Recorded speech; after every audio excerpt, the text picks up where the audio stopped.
വിവാദങ്ങൾക്കിടെ ADGP MR Ajith Kumar DGP റാങ്കിലേക്ക്. സ്ഥാനക്കയറ്റത്തിനുള്ള screening committee ശുപാർശയ്ക്ക് ഇന്ന് ചേർന്ന മന്ത്രിസഭാ യോഗം അംഗീകാരം നൽകി. UPSC ആണ് വിഷയത്തിൽ ഇനി അന്തിമ തീരുമാനമെടുക്കുക.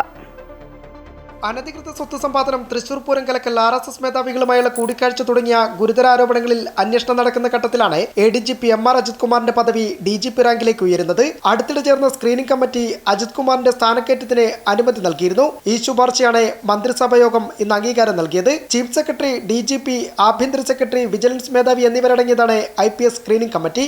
അനധികൃത സ്വത്ത് സമ്പാദന വിഷയങ്ങളടക്കം സ്ക്രീനിംഗ് കമ്മിറ്റിക്ക് പുറമെ മന്ത്രിസഭാ യോഗത്തിന് മുമ്പിലെത്തിയെങ്കിലും അന്വേഷണം നടക്കുന്നതുകൊണ്ട് മാത്രം സ്ഥാനക്കയറ്റം തടയാനാവില്ലെന്ന തീരുമാനത്തിൽ എത്തിച്ചേരുകയായിരുന്നു. നിലവിൽ 3 കേസുകളിലും അജിത് കുമാറിനെതിരെ കേസ് രജിസ്റ്റർ ചെയ്തിട്ടില്ല. ക്രമസമാധാന ചുമതലയിൽ നിന്ന് മാറ്റിയെങ്കിലും സസ്പെൻഷൻ അടക്കമുള്ള നടപടികൾ അജിത് കുമാർ നേരിട്ടിട്ടില്ല. അതിനാൽ തന്നെ ADGP അജിത് കുമാറിന് മുന്നിൽ വെല്ലുവിളികൾ ഉണ്ടാവില്ല. UPSC ആണ് വിഷയത്തിൽ ഇനി അന്തിമ തീരുമാനമെടുക്കുക. അതേസമയം അനധികൃത സ്വത്ത് സമ്പാദന കേസിൽ 2 ആഴ്ച കൊണ്ട് വിജിലൻസ് റിപ്പോർട്ട് സമർപ്പിക്കാനിരിക്കെയാണ് സ്ഥാനക്കയറ്റം നൽകാനുള്ള സർക്കാർ നീക്കത്തിലേക്ക് എത്തിയെന്നതും ശ്രദ്ധേയമാകുന്നു. അമൃത ന്യൂസ്, തിരുവനന്തപുരം.